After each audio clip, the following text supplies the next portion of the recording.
Welcome, everybody, to another BS podcast. It's been a while. It's fun to be back. Glad that you've joined us, and we'll get right to it.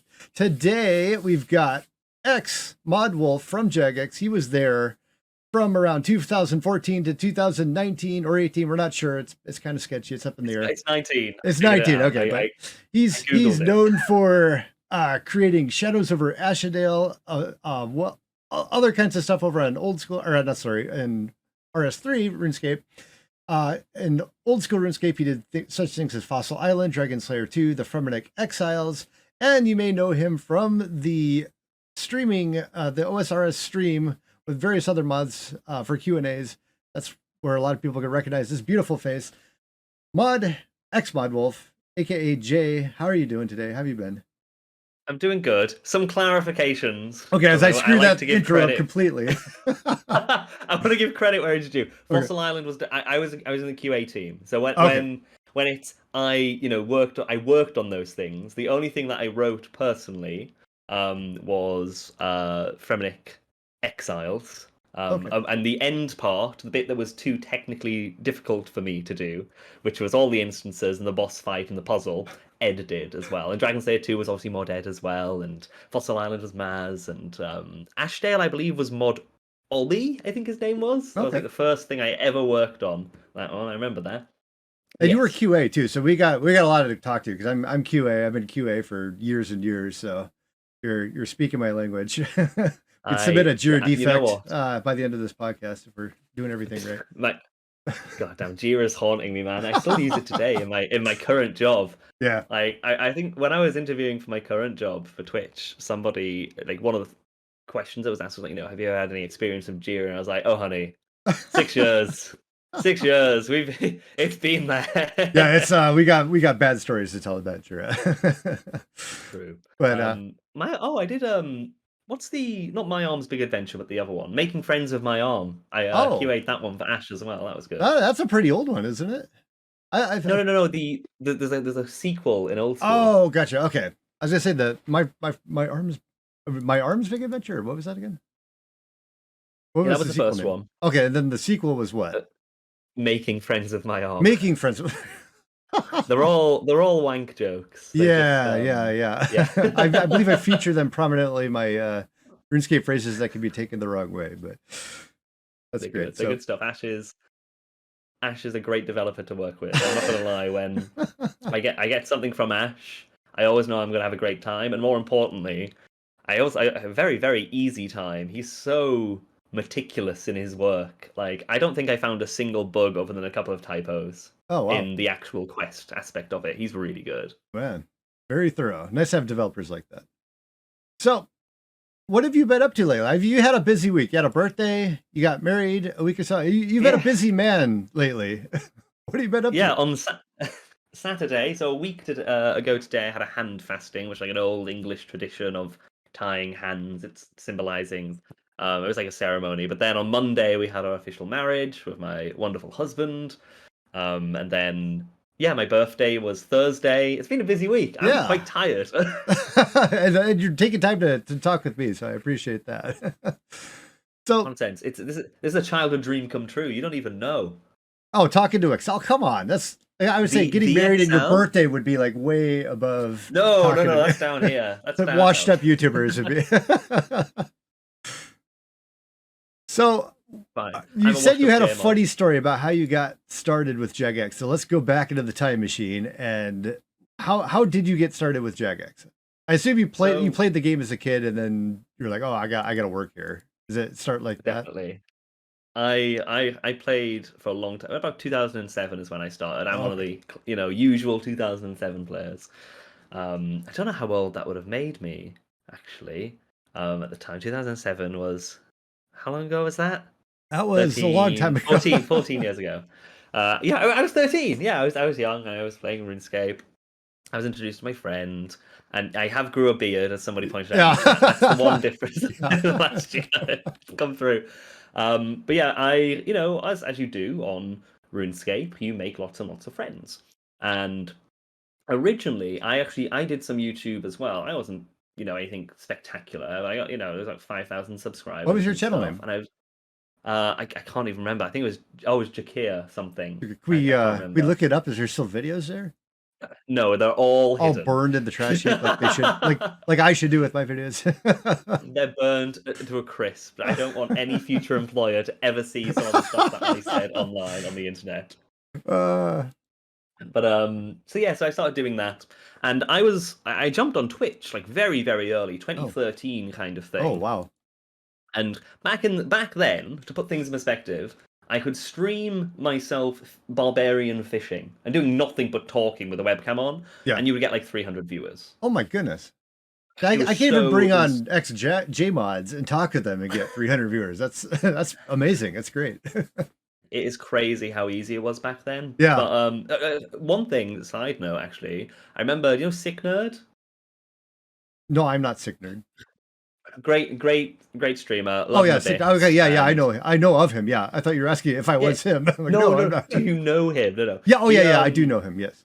yeah, good friends with him. Adam's lovely. But he about 4 years ago or something, he came up to me and was like, "I remember when you used to stream on Twitch." I was Oh my like, gosh. "Oh, that's kind of creepy, but weird in a good way." And I was like, "Wow, I was mildly relevant at some point." But that came on to when just before Bonds were being released. Mhm. Mod MMG Gerhard at the time Right.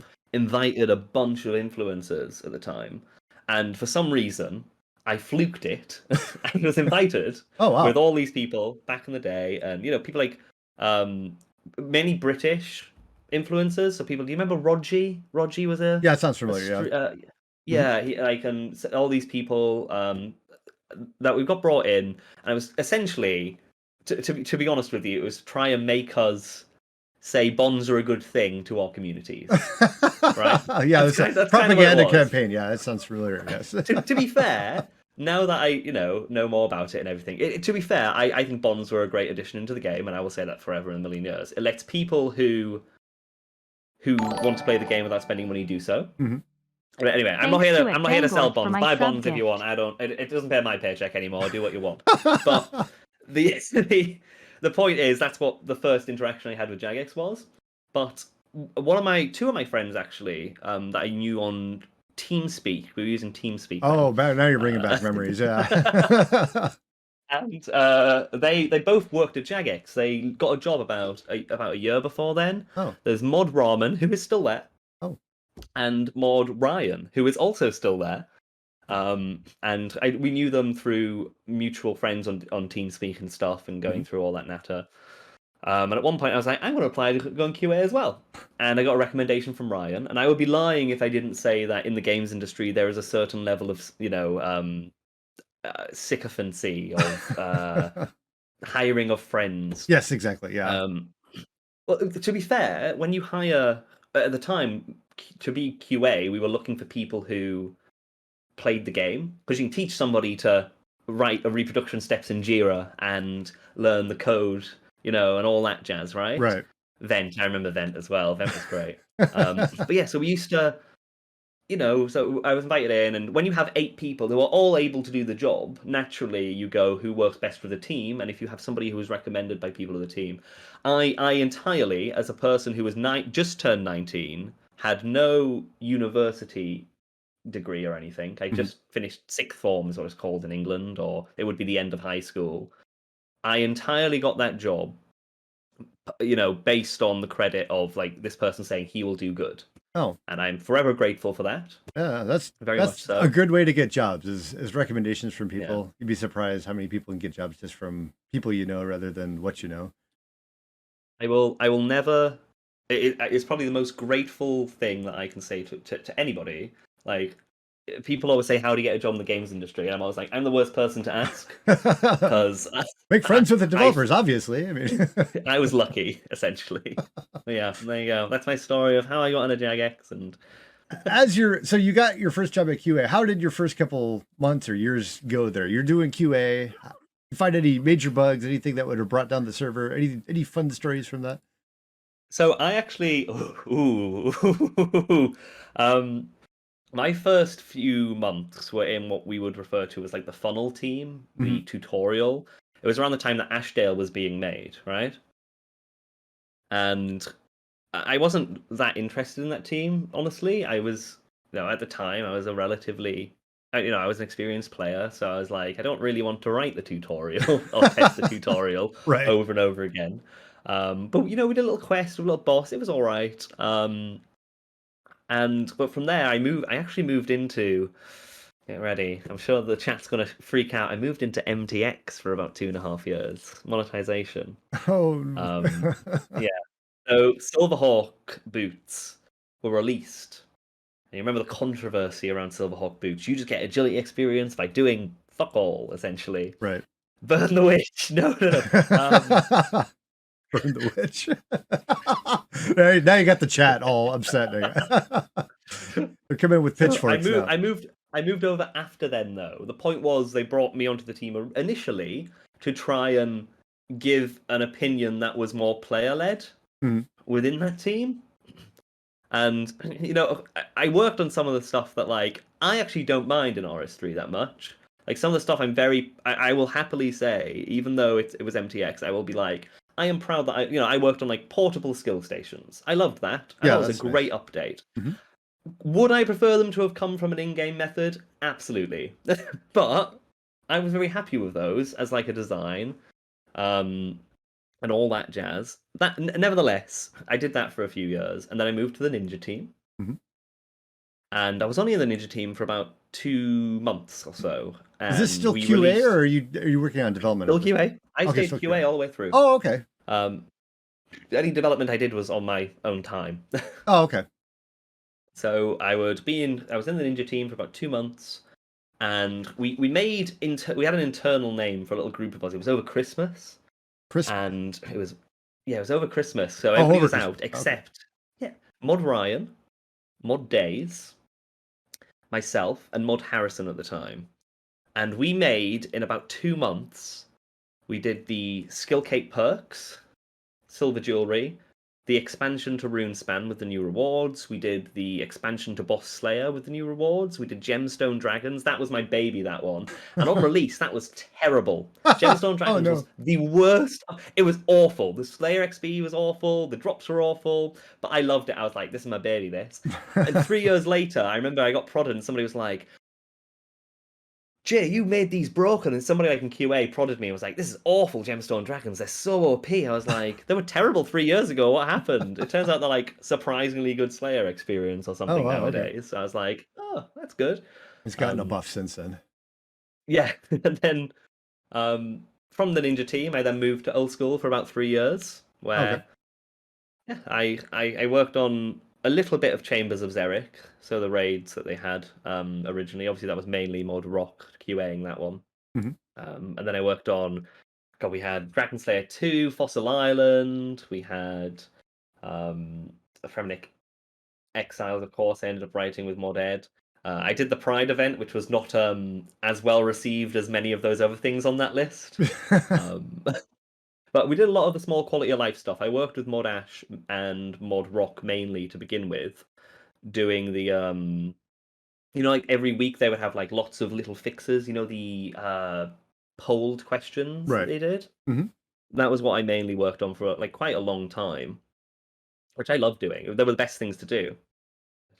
So any fun? You have no fun QA stories. Nothing went out the door and completely blew up. You had to shut down the servers because you missed something in QA. Dragon Slayer 2. Okay. Dragon Slayer 2. What happened there? That was Mod Ed's baby, and to be fair, it was mine as well. I love that. I was like, this is going out without a single bug. Oh no, you just jinxed yourself right there. Yeah, you can't do that. Typos don't count, though. Typos don't count, okay? I was like, this is going to go out without an actual problem. 3 days before the release of the quest, Mod West, I believe, came up to me and was like, right at the very end, there's this bit where you're jumping between. I was there for the Twisted Bow and the Farming Guild. We can talk about that in a bit if you fancy. But there's this little bit at the end where you jump around all these little boats and there's lots of fires. And Mod West was like, there's not enough fire. And I was like, what do you mean? He was like, I want to put some more fires in. And fires are like locks. They're just like tables in game. You can't walk through them, these fires. Right. And I was like, okay, you can put more fire in if you make sure it doesn't get in the way. Okay, because I've signed this off. I'm like, this is fine now. This is totally fine. This can go live. And so he puts more fires down. Bless him. And I go, okay, are you definitely sure it's fine? He goes, yes. And I turn to one of my QA chums. I'm not gonna say who it was, and I say, hey, can you please do me a favor? Can you please go through that final bit? Because it takes about 10 minutes. And it was the end of the day for me, and they stayed back an extra hour. Oh, this is already sounding bad from a QA perspective. And today we're gonna roll something out. Last minute change. Sure, nothing can go wrong here, but go ahead. Please go through all this and make sure you can get through properly and the fires aren't in the way. Right? He goes, yeah, sure thing, I'll do it. And then I came back the next week. This was like the day of release. And he goes, yeah, everything was fine. Don't worry about it. That was the only thing on my mind that day. And we're watching all these streamers go through everything. And I think it was Dalek Cookie. Love Dalek Cookie. Great streamer. She doesn't stream that often anymore, but she was brilliant. And she was the first person to get to this point in the quest. I was like, here we go. It's going to be so good. And she starts going through this fire. And she just gets stuck. She's like, I can't get past this. And I go... I turn and I look at this QA and I go, you said you tested it. And he went, oh, I teleported a bit through it. I didn't really go. I was like, oh no, you didn't do it. What are you on about? And simultaneously, Mod West, who put the fire down, was watching this stream. We both kind of went like this. We both went and looked over the desk at each other and went, we got it fixed. No. I was so upset with that bug. That was the worst possible, like, in my head, one of the most upsetting bugs that I've ever done. Yeah, that's when you like, it's always the one thing, like someone's like, oh, I just kind of half butt tested it. And that's the thing that, oh yeah, I didn't fully test that one. Now it's a major issue that everybody's seeing. I was the head of that QA though, like that quest. Yeah. It technically, I kick myself for it. I really do, because I should have just tested it and not passed it on to somebody else. Yeah. However, it happens. It got hotfixed. It does happen. Oh, I wanted to cry a little bit because that's a blocker. That is a blocker. Yeah, that's a big time. Yeah, that's an urgent. But it's fine. We fixed it. That's probably the worst possible story I ever had. I hated that day. I was so sad for weeks. Because other than that, it was great. Yeah, there's a lot of people in chat saying that they enjoy it. I just checked because so you said you did Dragon Slayer 2 and the Fremennik Exiles. My levels are nowhere close to doing any of those things, so I have a ways to go. I was hoping maybe I could do like Fremennik Exiles while you were on stream with me towards the end of the podcast, but I am... Please do. I'm nowhere near. I don't have the crafting, the Slayer. I'm doing Slayer right now. I'm at like 34 Slayer. I'm nowhere close to being good enough to do that yet, but... I had to fight to get that crafting level requirement on a quest. Whenever you do quests, you have to ensure that, like, you have to look at, like, you know, the data and the analytics and stuff. Right. And one of the most common things you'll realize when you're doing that is, like, what I would call a high level is not, you know, is actually a lot higher than what people... Like, you have all these max players who are like, oh, it's only 59 crafting requirement, or 63, or whatever I ended up fucking putting it at. I can't remember. Yeah. But they're like, oh, it's not even that good, this big of a deal. You have to remember that, like, so many people are like yourself, or even like my own account. Like, they're quite average, mid-level accounts. And so, yeah, like, I had to fight to have the crafting level up. So whenever you want to put a quest that has a higher requirement, you have to be like, this is fine, it's okay, and this, that, and other. And you have to, like, originally there was about 3 things. I think at one point the rune crafting was also the highest requirement required. And they were like, absolutely not. Yeah. Well, you look at numbers and it's like, oh, if I put the rune crafting level at, like, you know, 60, like, only 50,000, you know, active players on right now could ever be able to do it, which sounds silly. But it is stuff like that you have to look at and go, okay, well, if you do 40 rune crafting, 150,000 potential people could do the quest instead. Right. And you go, do you care that much about that requirement? Yeah. Yeah. It's got to be hard to balance that, because you got like 30,000 people that are probably like huge stats, like near max, like could do just about anything. And they're probably the most vocal people. They're the people that play all the time. They're the ones that stream typically. They're known in the community. And then you got like 95% of the other player base that has terrible stats like me, and then they can't do any of this new stuff. So you got to find that. I imagine that's going to be like really frustrating to get that balance, because you put something out that would appeal to like most people, and then your most vocal like players are going to be not happy with that. So It really is. It's a constant battle. Like, even the Fremnik. So the Fremnik Exiles, the final boss is the Jormungandr, and it's like it sounds really impressive. Oh, the Serpent King, here he comes! But it's only a mid-level quest, so like, right. if you have max stats, easiest boss in the world. If you have mid, you're like 110, 105, even 100 combat, it's pretty easy as well. Mhm. Like, it is kind of aimed at that level. You might use like half your food or something, and it's because we have to like, weigh that up. You have to allow that to be okay, Right. based on who you expect to play the quest. Which is awful, because you watch all these big streamers who are max, and they'll get to the boss and they'll be like, "Here we go!"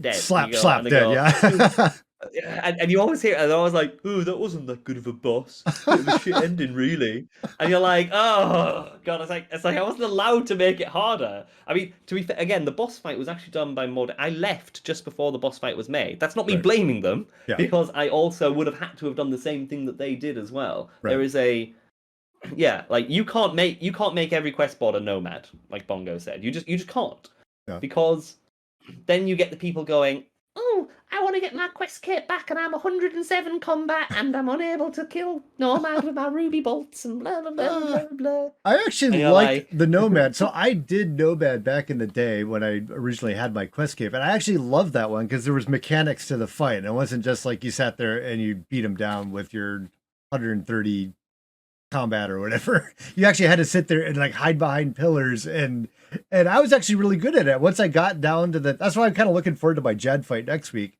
because it's a very mechanical oriented fight. Like, I don't have the greatest combat stats, but if you can stick to the mechanics, you have a chance.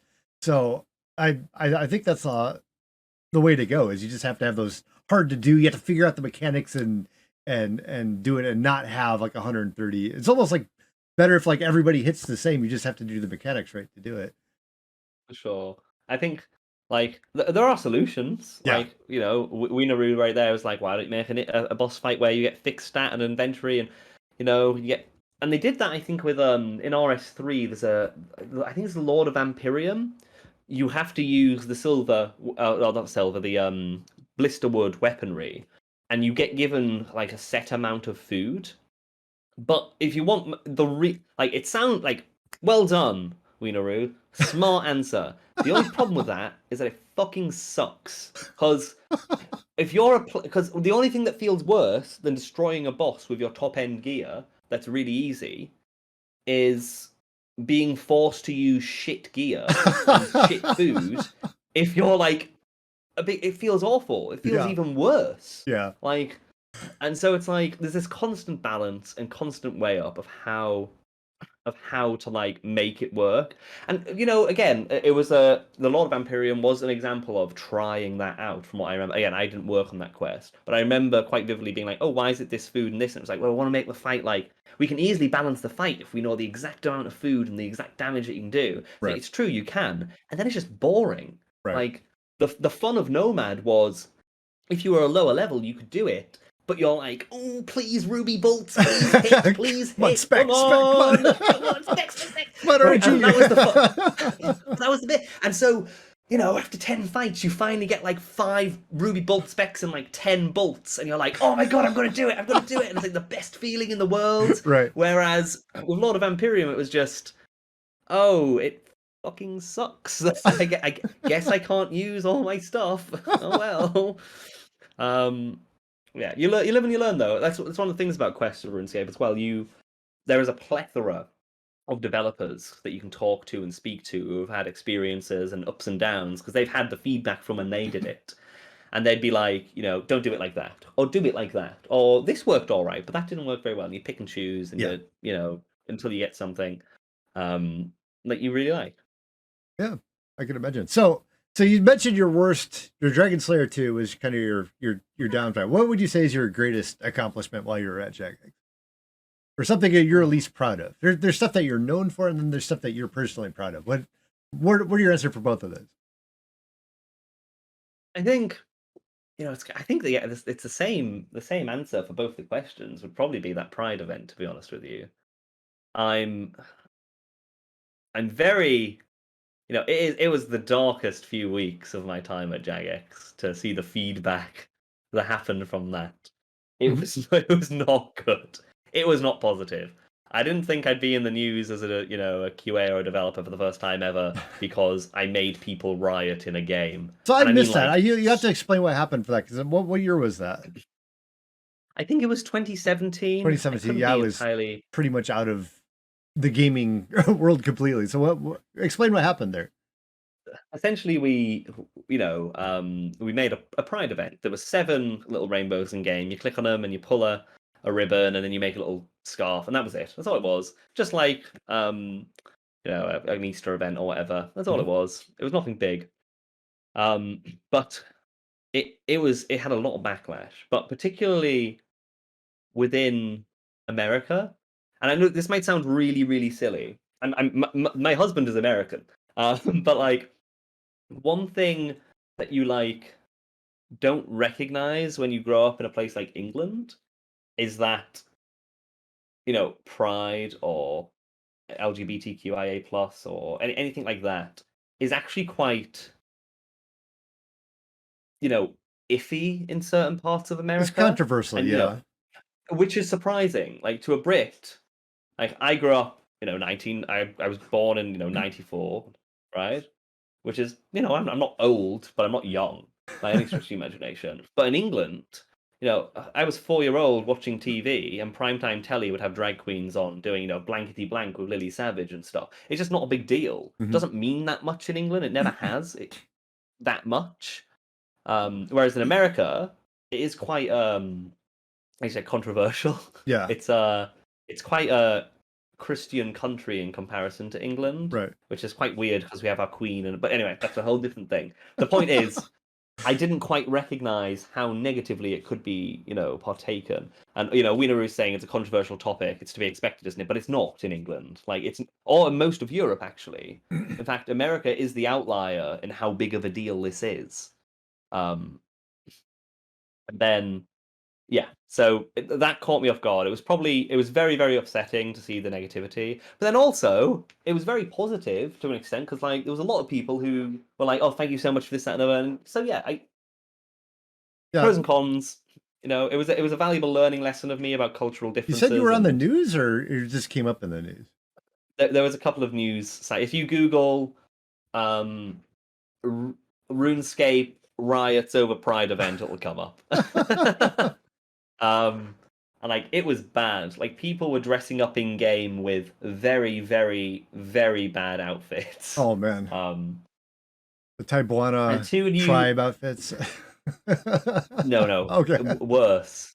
But people, yeah, it was quite bad. But the two very popular phrases that still exist in old school terminology now. We gay. That was a good one. That was a banger. That still comes through every now and then. And we pay no gay also was one that was happening. So yeah. Oh yeah, we're switched. You're currently Jay Oh, Morton. it's because Discord keeps throwing that around. I set it up. I turned the cameras on and it switched it. I mean, I would have to sit there and change the things around, but it keeps doing that to me. You're gonna have to keep that up. So I don't know if you want to talk about what you're working on now, or Yeah, sure. we No, can no. get back to the old RuneScape stuff. But go ahead. Where are you working? Where are you working these days? I So think it's after I left really relevant. Jagex, I moved to a place called Kofi, which is like a tipping website. You might see it every now and then. People use it, particularly big with artists. I then moved up north to work at a recruitment firm for games initially for a little while. It was to go back to see my dad because he wasn't doing super well. He's fine now, don't worry. And then after that, I was like, all right, I missed Cambridge. Came back down, and I started working at a place called Frontier. Frontier is a video game studio that makes Jurassic World Evolution, which recently released their sequel game. Check it out. Made by a lot of my friends. Please do support them. They make Planet Coaster, Planet Zoo, and stuff. They Oh were really yeah, fun to work on. yeah. I Very, very, very like fun. those games. But then after that, about exactly 6 months ago or so, I got a job at Twitch, and I started my work at Twitch. I work as I work in the CSX team, Customer Social Experience Specialist. Mhm. So if you ever see any tweets on the @Twitch support channel, there's a chance that I wrote it because we have a team, of course. So if this If you stream see happens to reply, show up on like the main page as like the featured stream, it's just I don't work on that. I'm oh, okay. afraid. All I'm right. sorry. I'm just. I I mean, don't do I would just be partnerships. I pure don't do- coincidence. I wouldn't know why that would happen, but I mean, Well, one here's of the for most hoping. common questions I get now since I started a Twitch is Can you about feature my partners, stream? and I'm like, no, it's partnership. It's like, Oh, oh, hey, partnership. I've applied for partner. Can you please? And I'm just like, I don't work on it. Oh, And it's not just, it's not me fobbing them off. It's just I really don't work on it. yeah. Like, Yeah. it is a Even big if I did, I company. would still be. Oh no, I don't know. I don't. I have a friend that works at Discord too, and I can imagine what it's like for them to have to field like, oh yeah, can you give me nitro? I want that. Speaking of which, friend at Discord, can you fix the camera switching around for me? It's we swapped again. we did. Oh no, Yeah. I didn't fix it. I'm looking at. Okay. I'm too busy talking to you to sit there and do technical things. I need a technical Don't worry director about for it. this podcast to sit there and fix the things because I'm really bad at that. I'm even worse when I'm trying to talk to somebody. So I just realized my dog's not in camera shot on the 4x3, so I look like I'm just kind of stroking the air. Come on up, mister. Come say hi. well, we talked Here about that goes. in the There. pre-stream. Oh, hey puppy. Here he is. There he is. You okay, Momo? Yes. You're a good boy. Yes, you are. Say hello. What's the dog's name? There he is. This is Momo. Momo. Momo, yes. And his brother's on the floor now. He's looking very sad because he's not being lifted up. But this one has. He's my little corgi. He is. Fortunately for Love me, I my don't have my doggo. kids running around on my stream. I usually have kids trying to bust into the bedroom a couple How times old are during your the kids stream. now? How old are they? Yeah. I've got kids all over the place. I got my oldest one is 17. She's the one that featured in a couple of my videos doing like kid voices. She's ready to start streaming. When she turns 18, she's gonna get into streaming and YouTube and stuff like that. She's already this is actually kind of why I'm doing streaming now, is I'm kind of feeling out the gig for her to let her know like kind of the ropes and stuff like that. But she's hoping to get into that. She's already doing stuff on YouTube, but we made her private her channel though, so she can only share it with her friends because I'm an overprotective papa. Like we I was about to say that is like, but yeah, she wants to get into it, so I'm feeling things out, and she's gonna be 18 like in less than a year. That's scary. So, and it's funny too because I have another friend that they're pregnant, so they're planning on playing RuneScape, and that's actually how I got started on RuneScape. Is we had our first baby, we had her. And because I was sitting around the house watching a baby all day, I need a game to play. I'm doing nothing. So I started playing RuneScape. And here we are, 17 years later. She's ready to start doing her own stream. So it's been a long time. Now that everybody feels old in the chat. But and then my youngest is 4. So he's a little big. I got quite the span between kids there. I was about to say that's a gap. There's a couple in between there, but we won't get into that. But my husband, his father is 69, and his last child that he had was 10 years ago when he was 59. But he had Ben, my husband, when he was 57.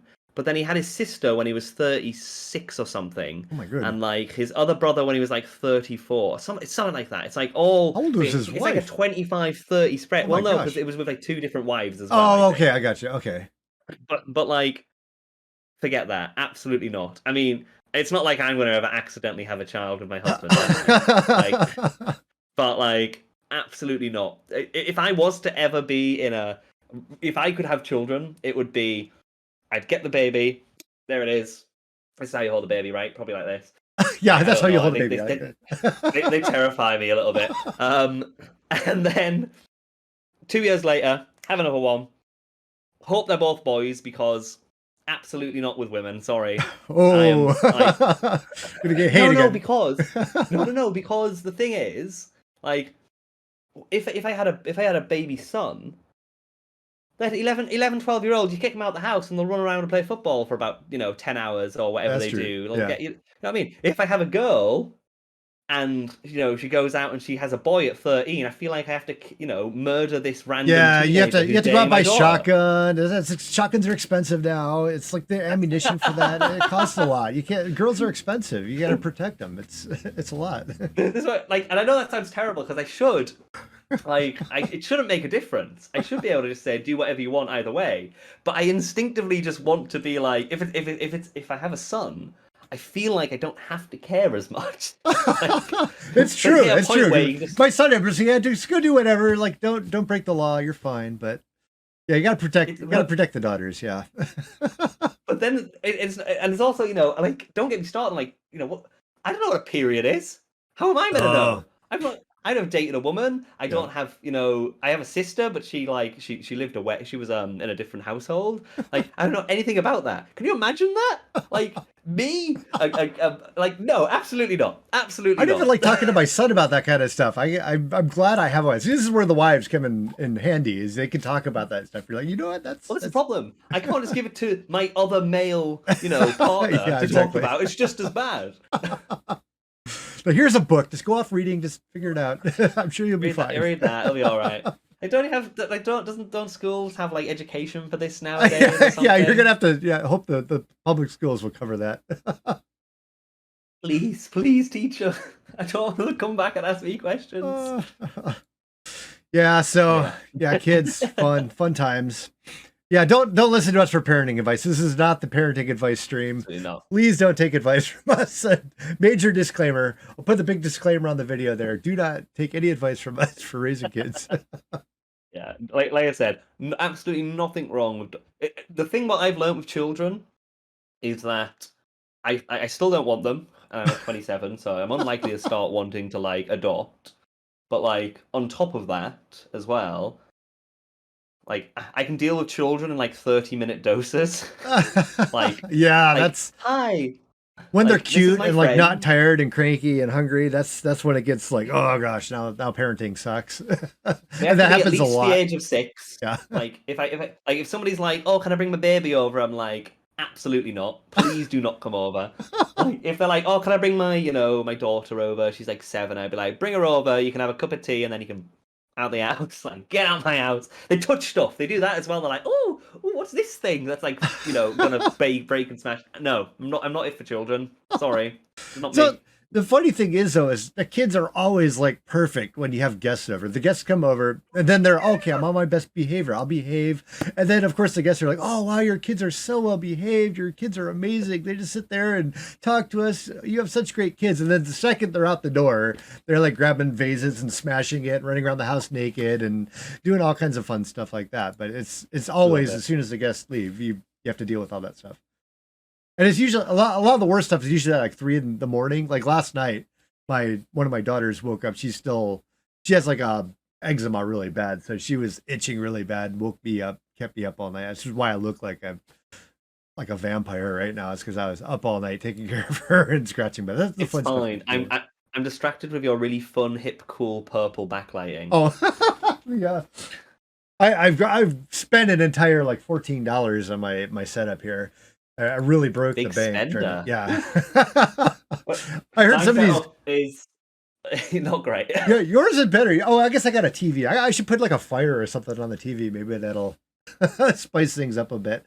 But this is my that would be really cool. You should do that. I like that. This is my workstation. So this is my gaming setup. Oh, look at you, Mr. Spoiled. You got 2 computers. No, don't be silly, Twitch paid for this. Oh, okay. I paid for the workstation bit and the laptop. This is my gaming section, but we have we live in a cottage in the middle of nowhere in England. My husband's in the US Air Force, so we have to be nearby the military bases in England. And so we were okay, well, if we're gonna have to live out in the sticks, we may as well go we may as well find a nice little place somewhere. The only downside is it means there's only one spare room upstairs, which is my office because I work from home. So yeah. Yeah, I got a little lucky. So our master bedroom is actually kind of like 2 rooms, and this has like a door. This is almost like a walk-in closet, but it's a little bigger, so it is kind of room. And since the whole working from home thing with COVID, I actually ran a internet wire all the way around the house, around the outside, and got it into this room. And I've been able to live stream because of it. Now I have actually a private room I can stream in. It helps a ton. But my so you I'd can see my 2 monitors in the reflection on the TV back there. This is actually my work setup. My work paid for the monitors, so I can have double monitors. But they only give me like I've got like a Macintosh laptop, and I got to use that on the desk. So I don't have my own separate desk for work and thing. I have to just slam everything on this desk. And you get the only nice in clean America. you get the nice clean setup too. So there's nothing back here. All the crap is on my desk. But Only I'm in afraid. America can you say that you have a walk-in closet that has your That's true. desk, your 2 monitors, a TV, a bed. This is the smallest room in the house, and I think I'm about, how would I put it? Maybe 1.5 of me long. Oh, really? So if you stretch out, you're touching both walls by doing that. No, 1.5. So I can, if I do this, and then if where my other hand was, I can just about do another It's like the arm Harry length. Potter closet. That's crazy. It is. But here you go. There you go. Oh my gosh, that is a closet. Yeah. That's There's a door. that's a legitimate walk-in closet. This is more like a bedroom. It's just kind of an extension of the master bedroom, but we turned it into an office. It's really big enough to be an office, but it takes a big chunk out of our bedroom. That's funny though. It's not great. Does it get nice and warm in there in the summer? It's like probably a nice oven in the summer months. In the summer, I could be naked and sweating. In the winter, as it is right now, I am, I've got the dogs in here to provide extra heat. Oh my gosh. You gotta get yourself an air conditioner or a heater unit or something in there. We have a heat. I'm not putting the heater on. Have you seen how expensive electric is at the moment in England? Oh, is it bad there too? It's pretty. Things are getting pretty spicy. Pretty bad. I'd rather freeze to death. At least then I won't have to care about the electric bill. I don't have to pay. The funeral's cheaper than the gas bill, so might as well just freeze to death. That's true. We have a log fire downstairs, which is what we usually use. Oh, okay. But obviously it's only in the living room, so yeah. It doesn't heat up here. But yeah, no, absolutely not. I am not putting on the electric heater until I am shivering. Absolutely, I will put a blanket on before I put that electric heater on. Well, I thought England had those old like water heater, like the radiator type things. They do, but this is like they've like attempted to modernize. Oh, it's an attempt to modernize. So you got the electric heater now. Yeah, I could turn it on, but I'm not. No, you don't want to pay for that. It's an entirely electric house. There's like one paycheck right there. Yeah. Well, they used to a lot of these kind of houses. This house in particular used to have an oil canister in the back of the garden. Oh. A lot of cottages tend to have that, and you buy the oil and it's used to heat and stuff. And it's kind of annoying because as it got took out from here back to electric, oil prices crashed. So like it's so cheap now to have oil comparatively. I have to retrovert to go back to the oil now. Yeah, it's a nightmare. Oh man, why does Jay look like Jason? Does he look like me? Do we look the same? He's got a nice Viking beard going. I actually shaved a little bit today. I don't see it. I don't have a beautiful little cleft chin as well. Mine's just beautiful. No, it's like the Gaston chin. I hate my butt chin. That's why I grow a beard, is to hide the butt chin. It's the glasses. It's the glasses? I don't think so. I don't think it'll make that much of a difference. I think his beard makes him look like Mistsan. If anybody, I think he looks like Mistsan. I'm sure I'm like 15 years younger than you as well. That too, yeah. I'm much a little offensively. Don't insult a man like that. He's much younger than me. It's the beard. See, I shaved, so I'm looking a little bit younger today. You've got the manly beard out. It adds a couple of years. My wife always tells me to grow my beard out too, because I always look like a kid when I'm like completely clean shaven, or at least I used to. I grew a beard and it added like 10 years to my look, so she liked it. I never had a beard. Like this is the first time I've ever grown my beard. It's the COVID thing. Everybody like went into COVID and grew beards because why shave? Bongo Booty had a question for me, so I am interested in what it is. So he said the cutscenes are hard, but why is there no exploding? Our cutscene for the exploding monkey platform and Monkey Madness 2, which is actually a good question because I just saw Jimmy released his video and he was doing Monkey Madness 2 and he asked the same thing. So It was before my time by about 6 months, but back then there was two QA, two developers, one artist, and a very, very limited schedule to get that quest out, I imagine. In fact, I remember they pushed it back a week. It was the first thing they ever pushed back then. I imagine it's a time thing. Like cutscenes take forever to write in that game. I mean, like, oh my lord, they take so long. And Ash is great at it. Ash is like a god because like what you have to do, like pretend you've got like a 3D space. You have to like position where the camera is and the height of it and the location on the square coordinate of where you are, but you have no like reference. You don't have like, oh, like if I was in, The Sims, you can just put something up or whatever. You don't have that. You literally have to think in your head, okay, the map square is this, it's 12 along here, 13 here, and so I need the camera to be about here, it needs to be this height, and then if it moves, oh my god, if it has to move. Woo! Oh my lord, if it has to move. Oh, we have to move the camera and stuff. It's hard. And Ash is like a fucking he's a god. He can like visualize a space. It's like he goes into his little matrix. You ever seen Sherlock Holmes? He goes into his little mind palace. He's like, but the numbers are like trickling down on the screen. He's running the math. Literally that, right? Ash is a god with it. He just knows how to do it. There's no visuals when you're writing cutscenes. It's entirely script based. You're imagining the map square and where it is. Then you have to save your script. You have to log back in, test where it is, and you go, oh shit, it's too close. Let me move the Y. So you have to write the script separately from what you. So you can't view it as you're making it. You have to write the script, hope it's right, plug it in. It's almost like the old cards with the computers where you plug the card into the computer. Hope this is right. Oh, nope, it's not. Back to the drawing board. Exactly that. In old school, that is. I don't know if RS3 got a new system to do it. Maybe they did. Maybe old school has since I got there. But oh my god. Wouldn't it be a good thing to rewrite for the engine team? Not really, to be honest. Like, to be fair, like... There's probably not a lot of cutscenes made. Exactly that. How many quests are made, and then how many cutscenes are needed for them, right? Yeah. And how many cutscenes, honestly, just have a flat camera stood here anyway, and it doesn't matter? Right. That's another thing. Like, it's not that big of a deal because it's so rare, but when you need one that's really big and expansive, what usually happens is you say, Ash, can you do this cutscene, please? And he'll do it.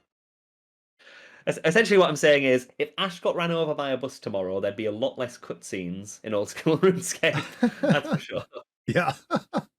Well, I'm surprised they didn't tie like the Orb of Oculus to that, because Orb of Oculus is sort of kind of the same thing, where you can set the level, and you think they can get that to spit out coordinates or something for it. Here's a little story for you. So Ash wrote something called the Eye of... I can't say the last bit because I think it's like his name. But it's the Eye of Blank, which was the precursor to the Orb of Oculus, which was specifically so newer developers could get coordinates of like for cutscenes and stuff. But it is awful because then you also have to remember it doesn't like you'll be stood in the place that you want it and it'll give you the coordinates you need. It doesn't tell you the height you need. It doesn't tell you which way it needs to point, and it doesn't tell you. Like, it's easy to go, I'm stood here, great, but then you have to then go, oh crap, where have I put the NPC in this location as well? Right. Like, it only does it does a certainly, like, a small amount. But yeah, cutscenes are hard. Oh, I never said I wasn't proud of Dragon Slayer 2. Firstly, Mod Ed wrote that. I was very proud of the outcome of that with my QA. I was just talking about there was one big bug that went through that shouldn't have went through. That's all it was, Derp Snazzy. Yeah, but no, I love Dragon Slayer 2. And it was caught on live stream, like full view of everybody. So other than that, it was a pretty good quest. Thanks for the question, guys. So I'm curious about RuneFest. How many RuneFests have you gone to? Do you have any fun stories? I personally have tons of fun stories from RuneFest. How is that for you? Do you have any fun stories from that? I'm Googling RuneFest to see which one I went to and which one I didn't. So I started going at RuneFest 2013 as a player.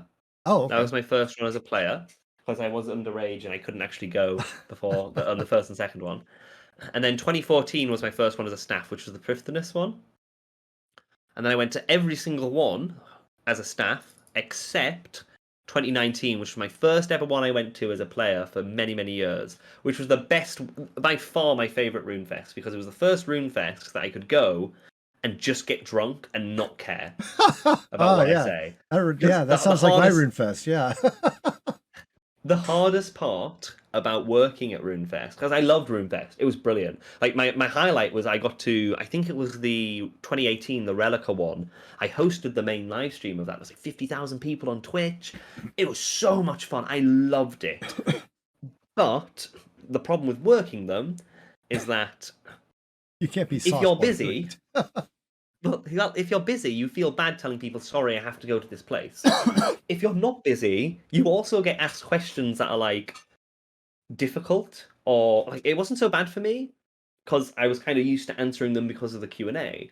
But Right. there's a lot of people who go there, these people who are just in customer support or they do artwork and stuff, and people will come over and they'll say like, Why is my account "Oh, banned? my account banned. Yeah, exactly. Treasure hunters ruining the game, or this quest was shit." And they're like, "Hi, I draw. I do concept art." I'm on the art Like, team.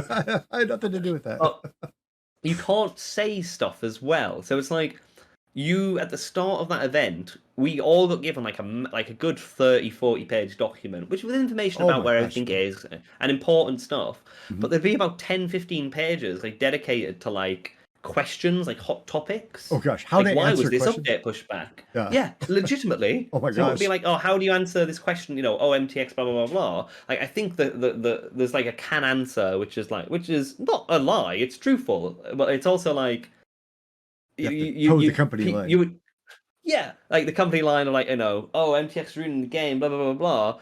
There was a line like in the thing, and it would be like you'd have to say something along the lines of like, oh well, we really appreciate that feedback, we get it. However, it is important for the company to ensure that we have this so that we can continue to develop bigger and larger updates and yada yada yada yada. And Right? you look Like, around to make sure it's my MMG behind me. Did I get that right? but to be fair, it's not a lie. It's Yeah, truthful. right. But if you were to answer truthfully, some of the people, myself included, would probably be like, and I worked on it, right? I'd be like, yeah, I wish that it wasn't there too, but it's what I could give that answer truthfully because I did mean it, right? Right. It's like, yeah, but I wish I could have caveated with, yeah, I wish it wasn't there too, but it is necessary, right? Right.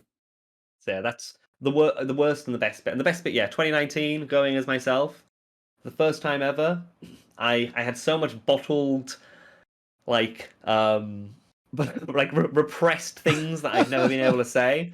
I remember somebody came up to me and had like a go at me about the Pride event. I very vividly Oh, remember really? this. Oh, They, man. they came up to me and was like, "Oh, why did you release that thing?" Blah, blah, blah, blah, blah, blah, blah.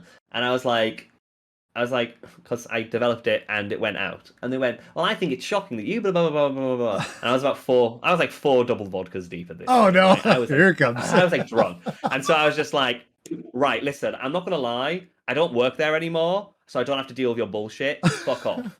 And they were like, look at me like that, and I was like, I don't care, get lost. Like, shut up, get away. And they shut up pretty quickly and they walked away. But I remember that so vividly because it was the first time I could ever just really let that anger out. And I feel really bad for them actually, because to be fair, they were probably a lovely person who just didn't like the update. Yeah. But But that was like 5 years of it pent felt up good. frustration ready to go.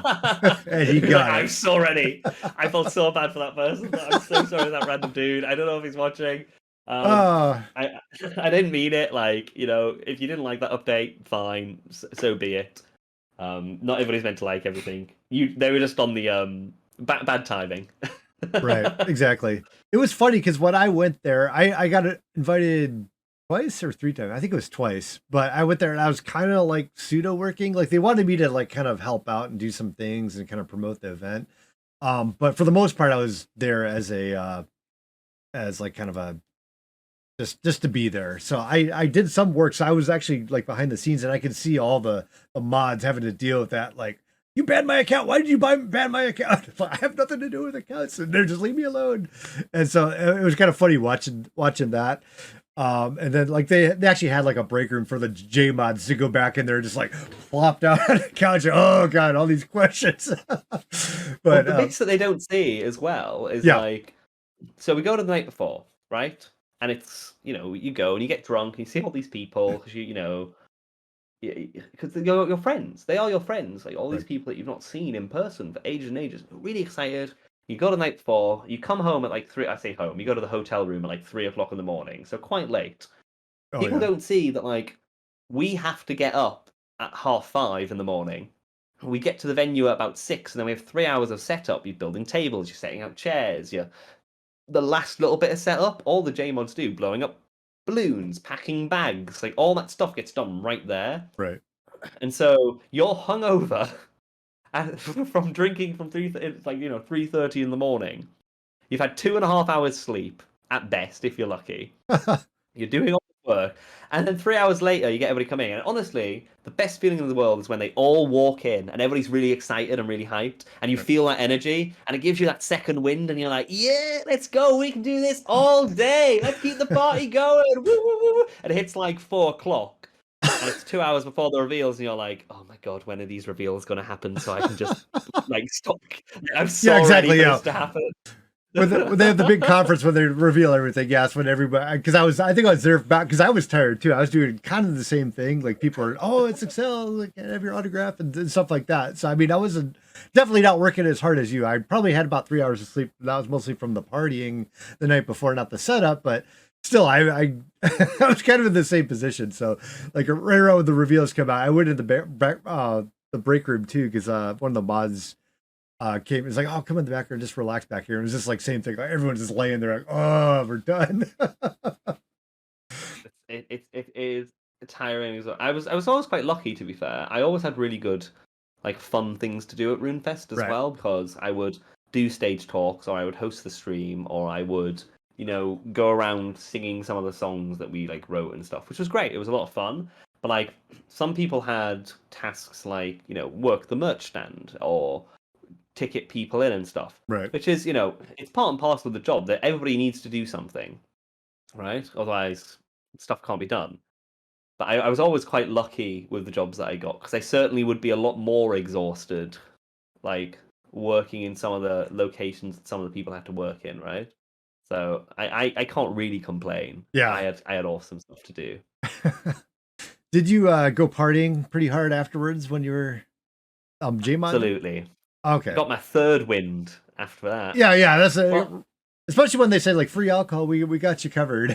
And then it's like, oh, no. they stopped doing that? No. Hang on, I'm going to time you out on that one, I'm afraid. This is one of my only so I like to drink, of course I do, I'm British. But we would be like, at where's the most recent one held? What's the venue called? It's some weird name. Farnborough Farnborough, yeah. International. There we go. Mhm. And in Farnborough there is one pub, and it's a Wetherspoons. Or there is the drinks you can buy at the venue on the after party. And that after party would die for the last, like, 2019 and 2018. Everybody would just leave. Oh, really? Not because it's like a good 70% of people would just leave, Huh. even though there was the band on or whatever. And it's because you'd go to the bar, and I would ask for a double vodka, and it'd be like £9.80. Oh my goodness. And it's like, Yeah. oh my god, like what? Like, whoa. And you'd be like, oh, but you get drinks vouchers and stuff.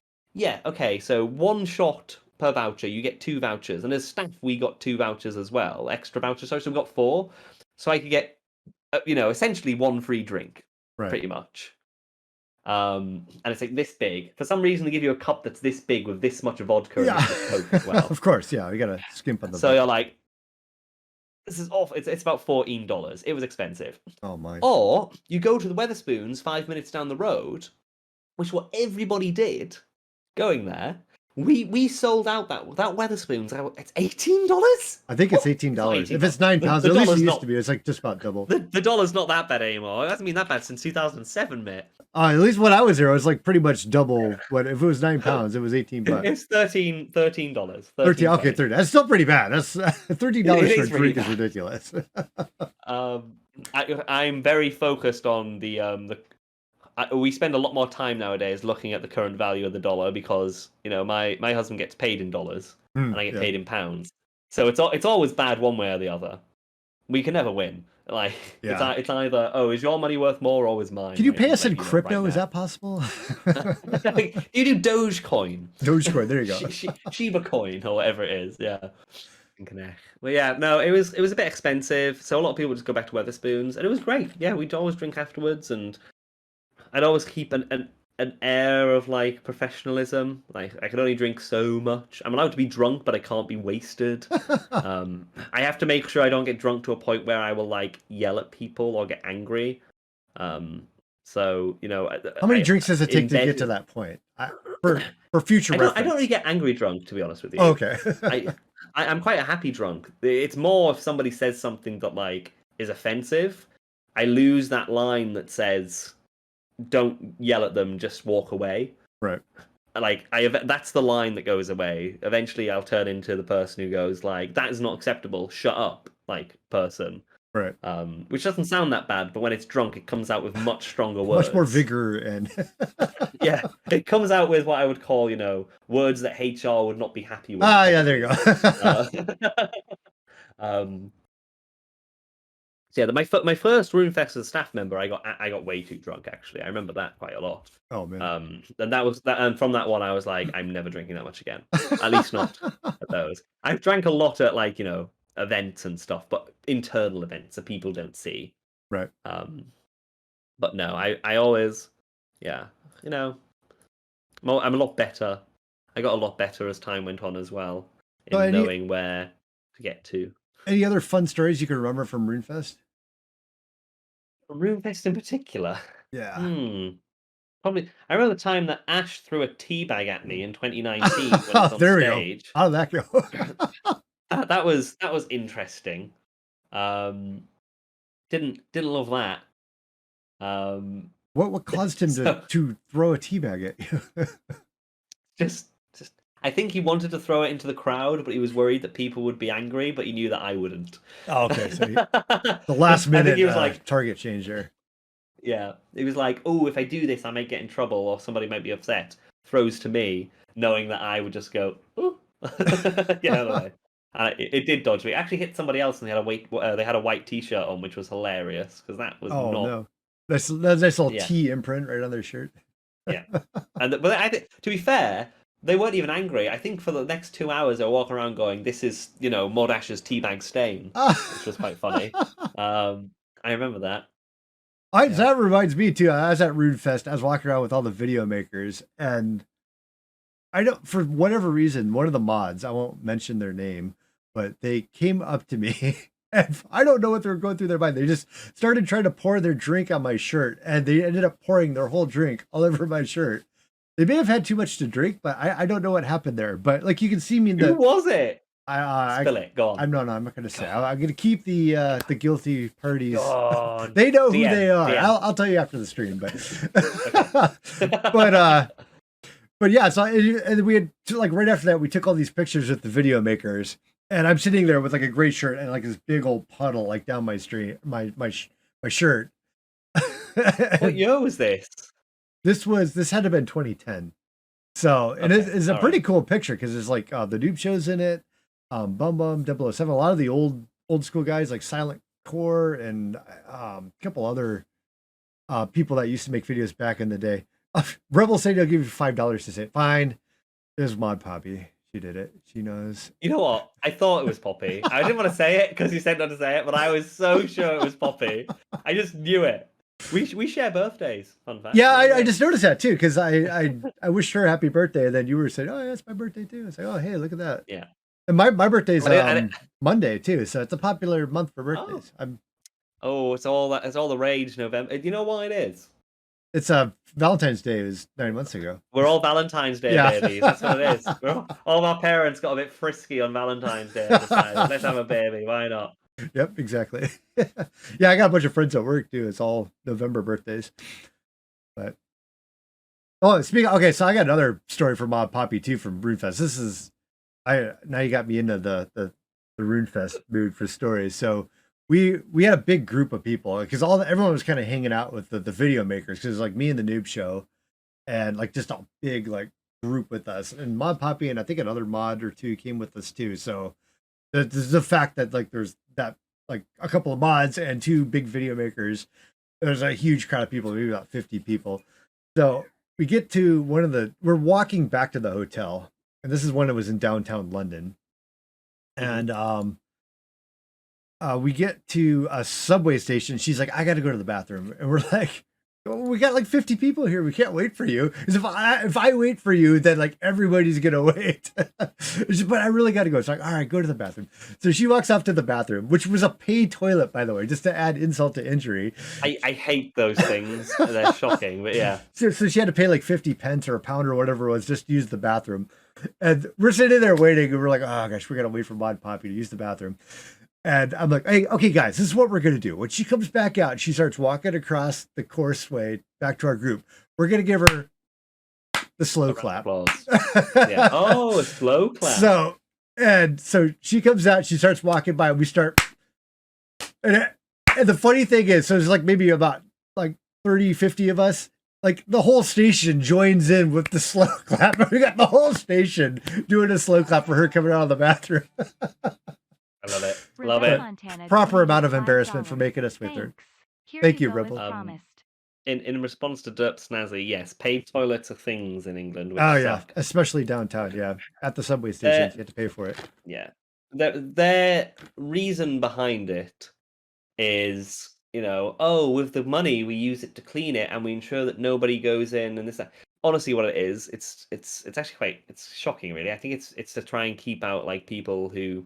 A hard living or homeless people probably. And it's like, I don't think I really mind if they're desperate enough to use the toilet to live in, they probably need a place to be warm. Yeah. I don't really mind that, but yeah, it's absolutely awful. I think it's one of the worst things. It's like 50p, which doesn't sound like a lot, but also who the hell firstly carries cash and secondly has a 50p in their pocket? Right, yeah, exactly. I don't even carry coins. Last time I had a coin in my pocket was I barely even carry cash. I can't remember the last time I had like coins, actual coins in my pocket. It's good. It's awful. So you said you're working for Twitch now. What are you doing for Twitch again?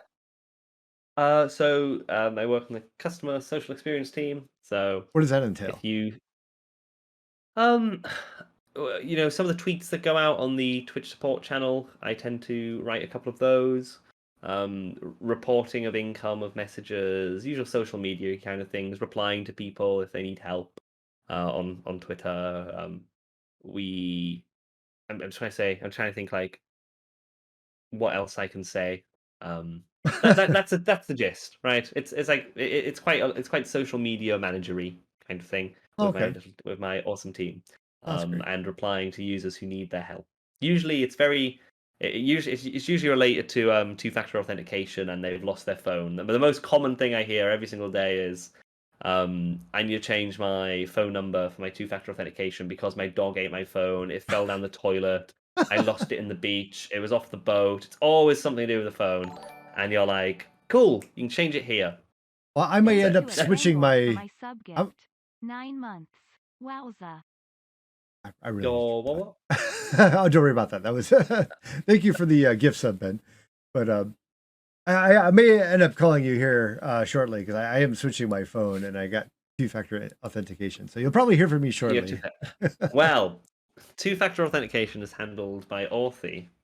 Which is a little unknown fact for some people, which means you have to change it on there. But I will send you the link right now. Okay. Right, so I'm gonna do it. In fact, I'll do it right now.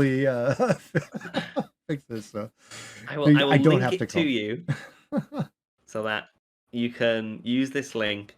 Where is it? You're on the spot now. Got an unhappy customer on the line. You have to respond quickly. Oh no, I'm so sorry. I'm gonna 4-star review you.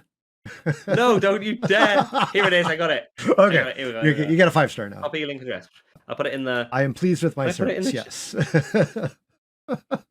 There you go. That's how you change your phone number. You click that link, you update. It'll take a couple of days as well. Okay. So perfect. Make sure you're logged in before you change your phone number. Make sure you log those hours too for your company. It's a good 2 minutes of customer service there. Don't want to be working. There you go. Don't want you working off the clock there. Twitch is really chill. I love working for Twitch. It is by far the best company I've ever worked for. Oh. And I'm not saying it because I'm streaming on here right now. I'm saying it because I really mean that. Like, I have never been happier or more fulfilled in my work than I am now.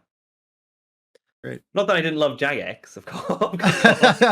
Yeah, sure. So why didn't you like Jagex then? What was wrong with them? It's not that I didn't like Jagex. It's just more like, it is a lot of stress making a game with hundreds of thousands of people yelling at you to do things one way and Yeah. other people to do it the other way. And frankly, you're not really, you know, you're paid okay, but you're not paid enough to be constantly given that kind of beratement Right. publicly. Yeah. I can imagine like a game has got to be the worst QA job you can do because you're like you have a team of like just like a handful of people and you got to test it, and then you're essentially handing it out to like 100,000 beta testers to sit there and pour over your work and find everything that you missed because your team of 2 to 3 or whatever couldn't find it, and then it's on display for everybody to out you for your it's a bad very stressful work environment for sure. work. I can imagine. So, do you play RuneScape these days still? So on and off. I started a group, Iron Man group, with Oh. my husband. He never used to play RuneScape, so we introduced him to it. And I also play with Paul. You know Paul Gower? Yeah. Yeah. So him and Paul. my husband Yeah, Paul. have a group. Of course, I remember Paul. Yeah, Paul. We had Paul on also a couple months ago. He's great. That's great talking to him. Well, I play with them too, which is really fun. Okay. But to be honest with you, Paul puts a little bit more effort in than myself, and Ben barely even touched it. He's definitely We definitely met Shadow. Yes, we did. But yeah, no, it's he. Yeah, he plays a little more than us nowadays. I love Melvor though. They've just Melvor Idol came out properly. I've been playing that for a couple of years, like when it was just the fan made thing before they took over the publishing of it. It's like the Idol clicker game that they recently released. I love Melvor. Really Melvor. fun. I haven't heard of that one. Is that Melvor Jagex made Idol. or? No, they it was a fan made thing. Oh, okay. And then they recently sorry, my dog's doing something weird. He's doing this like on his back. But yeah, they licensed it, I believe, or something like that. They're published. That's the term. Published. That's the one I was looking for. Do you play any other games other than RuneScape these days? I'm a big League player. League of Legends? I love a bit of League of Legends. Oh, okay. A lot Not of people so much that at the moment. moved into that. It's fun. It's very pre-season though, so they're doing that bit at the moment where they're doing experimental changes. Not great. I've only played that game one time, and that was when Bass, like Bum Bum 007, it's like, okay, I'm going to show you how to play it. Actually, I made a video on it. It was just me playing terribly. Like, I guess you could level up your skills as you get it. And I was sitting there like with everything flashing at me, and I had no idea what I was doing. Bum's talking to me like I played this game for like 15 years, and he's like, "Oh yeah, no, now go up to the middle path and take that." I'm like, "What is the middle? Where am I going? I don't know what I'm doing." So that was the extent of my League experience. I should probably, although I'm actually afraid to play that a little bit more. The last thing I need is like another massive game addiction to something. But League is it's a lot like Monopoly. It's not for making friends. you don't play with your friends if you want to keep them. Have you seen the meme with the Monopoly? It's like how a game of Monopoly should end, and it's like just a board like with pieces like thrown all over the room. Have you tried Final Fantasy XIV, the critically acclaimed MMORPG from Square Enix, with a trial up to level 60 and including the award-winning expansion pack Heavensward with no restrictions of playtime? What? No way! I have tried it. I'm not a big fan. I try to not play too many MMOs now. I recently got into New World. I like New World. It's a bit more ARPG as opposed to MMO. Like lots and lots of clicking. I like limitations on. Honestly, I'm just a boomer. If there's like more than 5 abilities, I can't do it anymore. I'm getting to that age where I just can't do it. Yeah, I cannot. I don't have time for an MMO. It's just too much of a time suck. Oh, Elder Scrolls Online. I played that for ages. I love Elder Scrolls Online. Yeah, Elder Scrolls Online, really, really good. Is that the what is that one? I played an Elder Scrolls game. I can't remember the one. It was you could be I can't remember what it was. I played that for a little bit, but it was like they recently released the what's called anniversary edition of Elder Scrolls 5. Oh, okay. But the ESO is like an MMO version of it. It's really good. It's same thing like with New World, where there's not too many abilities that my boomer brain, I can wrap around doing damage rotations. Right. Like good. and it's got good quests, and yeah, it's really nice. I like it. I like it a lot. Same thing with New World. Really enjoying it right now. Oh, you're playing But I New am World. trying to like. We got a couple Yeah, I friends love New playing that. How World. is that? Well, I mean, it's made by Amazon, so I can say, if I said it's the best thing since sliced bread, people are just going to think I'm saying it because I have to say it. But I really enjoy it. So, yeah, I love it. I love Valheim. Valheim's Oh, great. yeah. I'm really into like. We're thinking about getting a server for Valheim and just letting people build to their heart's content. Because right now it's just me setting up a game and then I'm never on, so everyone's sitting around like, we can't even play. But if I just set up a server, then people can just go off and like get full padded armor and all that fun stuff. But that's a fun game. I enjoy playing that with friends. Sure. Yeah, we'll have to invite you to my server if I ever fork out the $10 a month for it. Please do. I absolutely love Viking things in general. Yeah, we're thinking at some point we'll actually like recreate Relica in Valheim because it's very. It feels like you could recreate it. Like the tables there look like the workbenches. The houses there pretty much look like the houses that we build in game 2. So we might I just. went to I stayed and camped at a longhouse a few weeks ago with some of my friends and my husband. Oh, you know what? I saw that on Twitter. Yeah, you shared the images for that.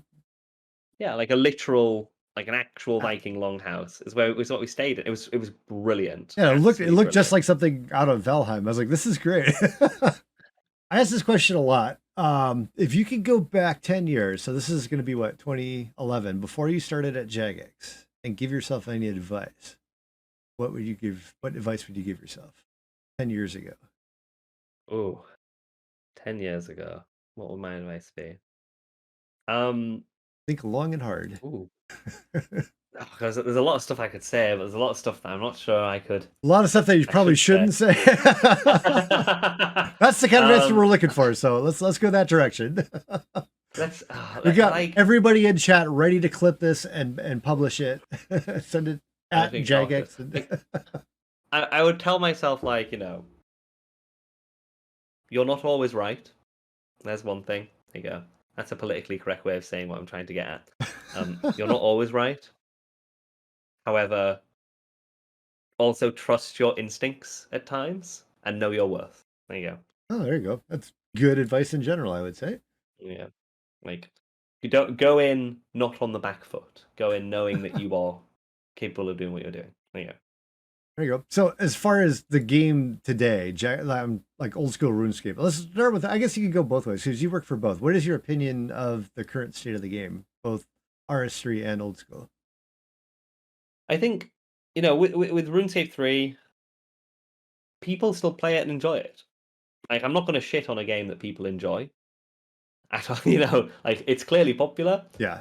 It's far out of the realm of what I remember the game being. It's why I can't play it very much. It's too complex.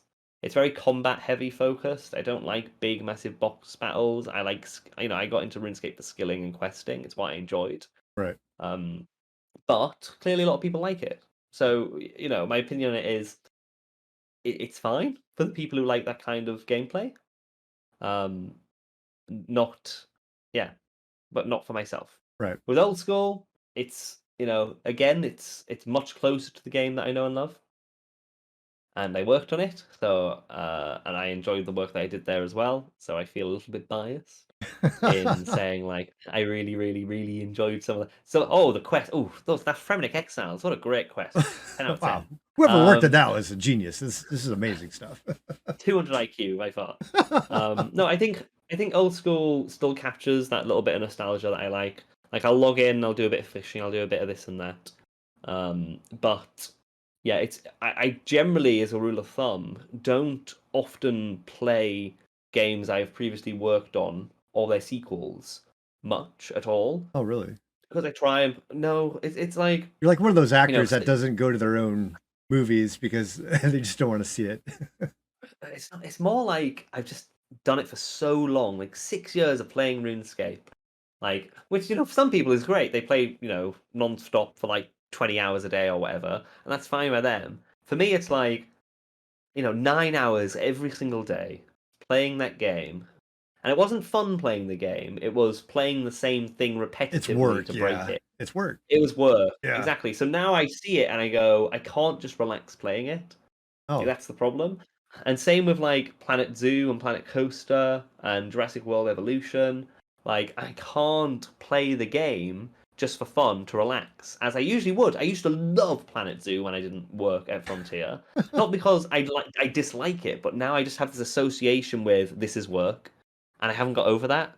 Like I will go in like in old school, and I will see like you got a Falador right now, and the banners underneath Falador, where the museum is, are out of date by like 2 years. They haven't updated it. They just haven't. It's a bug. It's a graphical bug. It's not being fixed. And I see that, and I go, oh, and I hate it. Oh man, Because I can't do anything about it as well. At right. least when I was working there, I could go, hey, can you fix this? I can't now. I'll Yeah, put a bug report in. I'm sure it'll be like submitted on Jira, and then I'll just gather sit there dust for or years. something. Yeah, exactly. Yeah, right. And it's like, yeah, I'm the same I way. can't disassociate that. I'm saying, I understand what you're thinking. I have the same feeling with just making videos because it took me forever.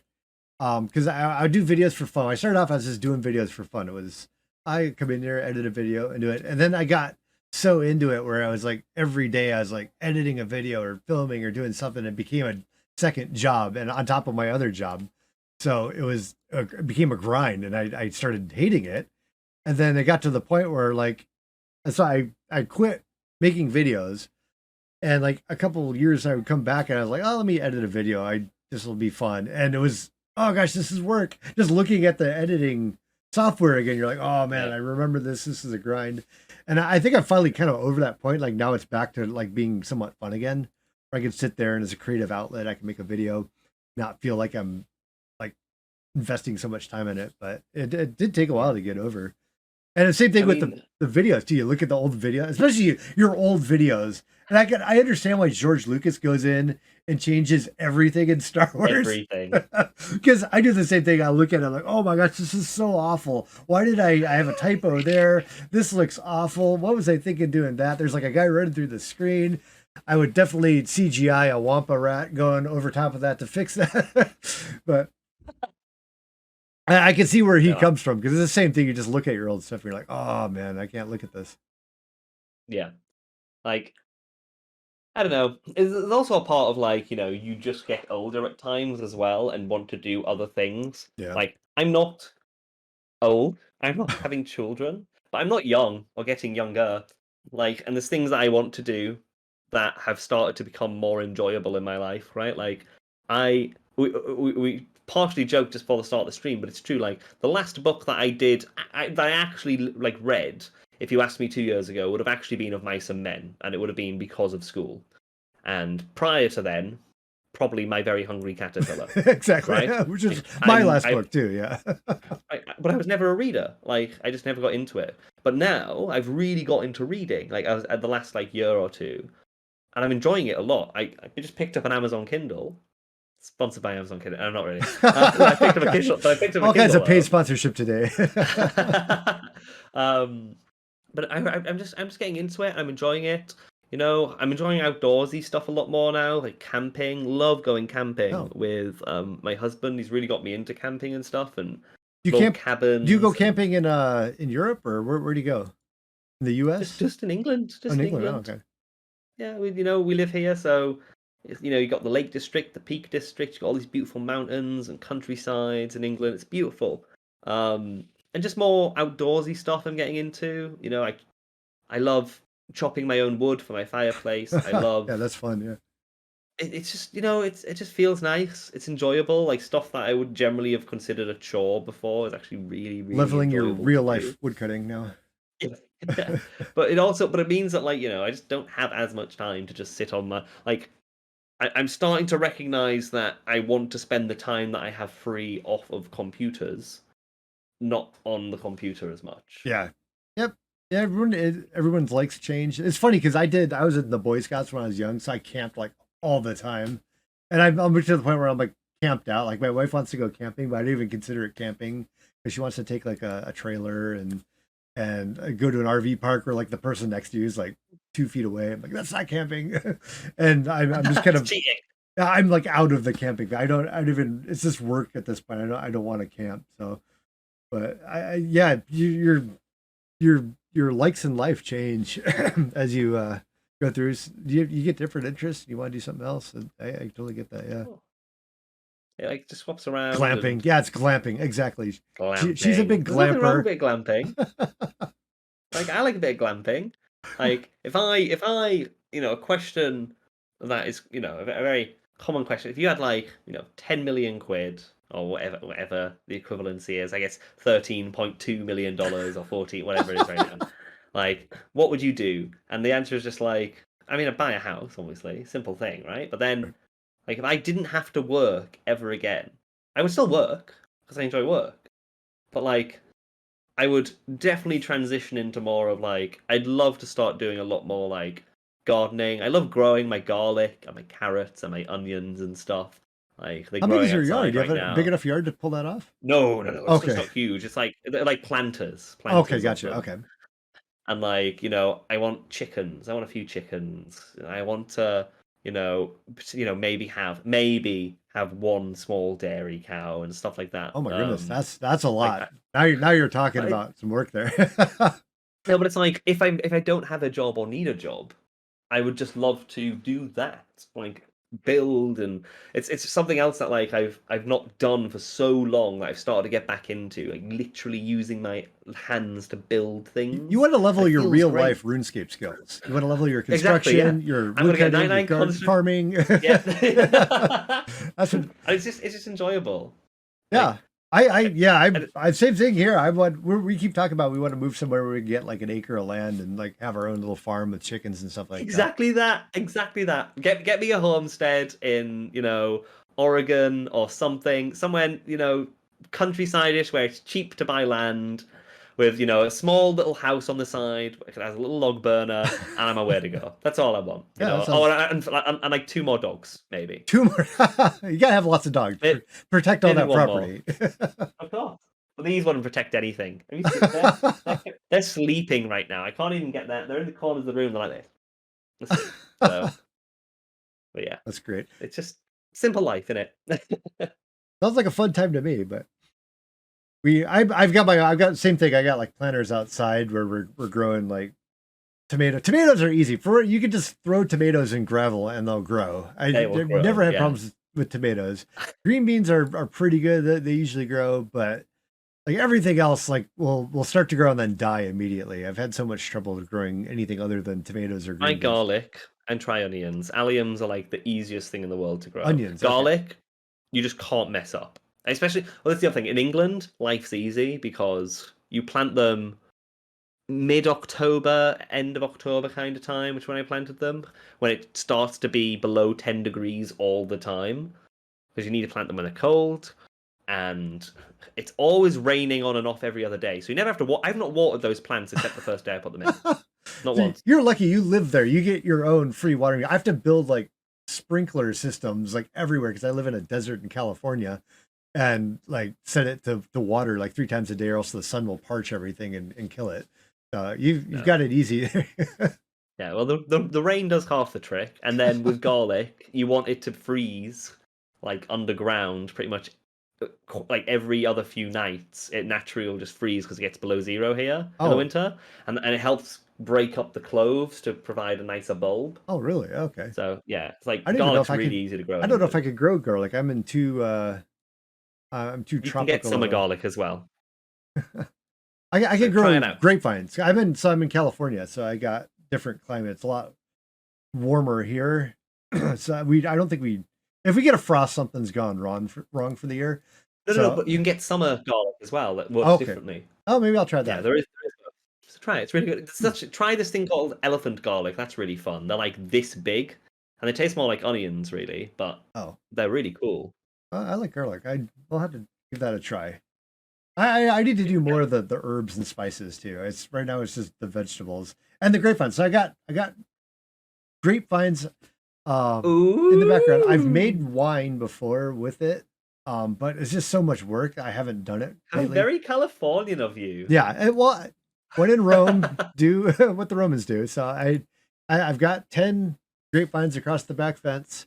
I can get a good like probably 5 gallons worth of grape juice if I tried hard, but it's just so much work. You have to sit there and pick them off and get the grapes away from the stems. You got to smush them, you got to ferment them. It's just a ton of work that you've got to do in like a couple day window. And it's just, I've been so busy. I haven't been able to pull it off, but I did it a couple of years ago. The wine tasted okay.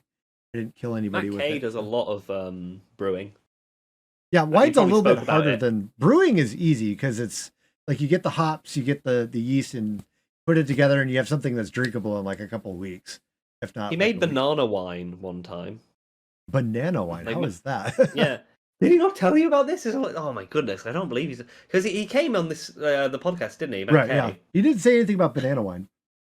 He one day, so in the office at Jagex, you would get all these bowls of fruits, like every day. They'd be fresh. But the ones that would never be taken, don't know why. Bananas, there'd be loads at the end of the day. Oh, really? So he'd go and strawberries sometimes. Sometimes people just didn't want fruit. So at the end of the day, they just get binned usually, right? So Matt Kerr walked around one day, picked every banana off the bowl that wasn't taken, took them home. Like a lot of these are a lot. Like I'd say there's about maybe 10, 15 bowls per floor, and there's Oh my 3 floors. goodness. So Wow. yeah, A lot of so he took wasted like bananas. 45 bananas. Well, not anymore because Yeah, exactly. he made banana wine from it, right? Like, Oh, wow. that was really cool. He How did brought that it in, I taste? think. Was it okay? Good. It didn't taste like bananas. I'd say it's like most wines and stuff where it's like, oh, it's tangerine wine. You drink it and it tastes just like wine. It was like maybe arguably a sweeter wine if you want to. Yeah, but yeah, it was really good. Tweet him. Everybody's watching. Tweet Matt Kay and just be like, what's up with the banana wine? We want some. Send some. Yeah, there you go. Exactly. Yeah. And I got him into mead recently because I was thinking about making mead myself. So what's the difference between mead and wine? Mead very specifically requires honey as its sugar. Oh, honey. Okay. So do you add the honey and then you ferment it? Is that how it works, or is it pretty after? much.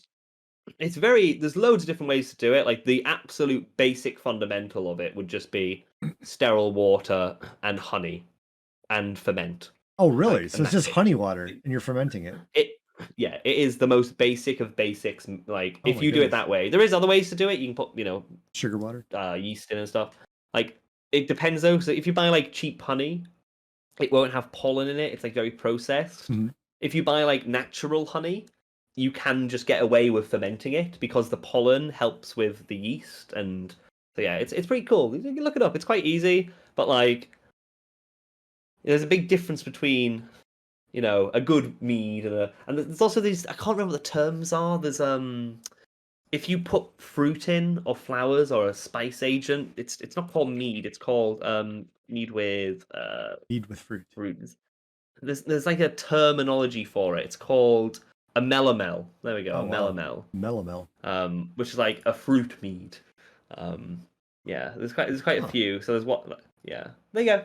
Fun fact. Try it out. Yeah, I just need to find the time to do my grapes because I've got enough grapes to pull it off. The thing is too, so I got what is it called? It's a I can't even remember the name of my grapes. It's not Malbec. Oh gosh, what are they? You eat them just regularly. It's a sweet wine. It's a white sweet wine that everybody likes. So I got. Are they edible? The grapes? Yeah. Oh yeah, they're definitely edible. They sit a little heavy. Like you can't eat a ton of them because you'll get like an upset stomach. Right. But they still taste like grapes. And they're pretty yummy. They have a little bit of a seed in them, but they're not too bad. Moscato. I have Moscato. So I love Moscato. Yeah, everybody loves Moscato, which is why I got them. The problem with Moscato is Delicious. It's a sweet wine, and sweet wines are a pain in the butt to make because you got to ferment like 2/3 of it. You got to ferment. You got to save a third of it without spoiling the juice, and then you got to add. Like it's just a pain to make. Like normal wine is you just smush a bunch of grapes up, throw the yeast in, let it sit for 2 years, and you're done. Moscato is like you gotta perform a chemistry experiment with it, get the right 2/3 of it, get this to the proper level of sugar. Once that's done, you mix that in there. You got to add some things in there so it doesn't ferment further. It's just a huge pain to make, and I didn't calculate that into my. Oh yeah, this is gonna be work to do. So I've got a bunch of Moscato grapes just sitting out there. Rotting. Not you gotta send some over when you're done, right? Yeah. I've got everybody loves Moscato. Like my whole family, nobody in my family drinks wine except for Moscato. They love Moscato, so we have Moscato for like Thanksgiving and stuff like that. So I was like, I'm just gonna make Moscato. It seems like everybody likes it. I didn't realize how much of a chore it is to actually make Moscato. So one of these days I've got all the equipment. Actually I need a grape press. I don't have one of those. Like $300 for those. But I've got like the carboys. Press. Yeah, like it's not like a mechanical one. It's like a little. It's like the size of a bucket, and you put your grape. You basically put your grapes in a bucket, and it's got like this big metal thing, and it smushes it down. Put it in a paddling pool and have the kids run about in it. No. No, we're not having foot wine. No. And then I have to clean that mess up too. I honestly don't think I have. That's kind of how I've done it. Is I've only got enough to fill up like kind of like a 6-gallon bucket. And I'll take another bucket and just kind of push it down, but I don't get all the juice out that way, so it's not as efficient. If I get a press, I can sit there and really crank it down and get all the juice out, make it properly. But it's just work. This is we've been for the last 25 minutes. We've been talking about farming and random facts, and I'm loving it, to be honest with you. This is hopefully it's what we like about the streams. We get into odd topics, and this is what we want to do. We don't always want to talk. Regular grapes, okay? Regular grapes. Put them in a freezer and eat them. It'll taste like sorbet. Or sherbet, I think you call it. Sherbet, sherbet. Slushy. Huh. Delicious. And here's a random little fact, because I was thinking about seedless grapes, to clarify where I'm coming from this here. You know anything about seedless grapes? They're just called grapes now, because people just expect them not to have seeds in them. I think Thompson seedless. The green ones? Yeah. Yeah. They're just called grapes in England now. Like, you don't buy. There is no such thing as a seeded grape anymore. I've never seen one for years. But one of the things that my husband questioned recently was, why is it that your crisps are called ready salted and not original? So the potato chips, right? Yeah, potato chips, crisps. Yeah, like we call them ready salted, which is what you just call original, plain, just salted, right? Yeah. It's like, why is it called ready salted? So yours is called ready salted, and ours is called just original. We don't even say original. We just call them potato chips. There's like no. They're come with salt. Ready salted though because about 30 years ago, 40 years ago in England, if you got Walkers or Lay's, like chips or crisps, and they were just the salted flavor, the original flavor, they would come with a packet of salt instead inside. Oh. With no salt on them, and you'd have to pour them in and shake them up to do it. Oh. And then they just started and that's why they released the name Ready Salted Crisps. Gotcha. Because they never used to be ready salted. You have to salt your own crisps. So there you go. There you go. And they probably they actually name them Thompson seedless grapes here because we have wine makers everywhere. So there's Concord grapes and like all kinds of varieties. We have to actually specify. We don't have just grapes. We've got all kinds of varieties. Are those cotton candy grapes? Candy grapes. There's the Concord ones. Concord are the cotton purple ones. Candy. Concord are the ones they make grape jelly out of and grape juice for the most part. Oh shit! Okay, how do I say it in American? Cotton candy, candy floss grapes. Candy floss grapes. I haven't heard of that. Am I crazy? No, like the thing I'm you probably get at the the crazy fairground with the sugar. It's the spun sugar on a stick. Oh, cotton candy. Cotton candy. Yeah. Okay. Okay, cotton candy grapes. You can get. Do you get them in America? I haven't heard of cotton candy grapes. What? No, they're like flavored like cotton candy. They're delicious. They're great grapes. I've not heard of those. I've heard them. I have to look at those. Google them. They're edible grapes, not wine making grapes, I imagine. Obviously, cotton candy wine sounds delicious. Although you can make wine out of anything. You can make wine out of like table grapes if you really wanted to. It just won't be. The wine snobs will kind of raise their nose at you if you do that. But like you said, you could add honey to water and make an alcoholic beverage out of it. You can make wine out of pretty much any grape. If you ferment something with sugar and water, it will be alcoholic.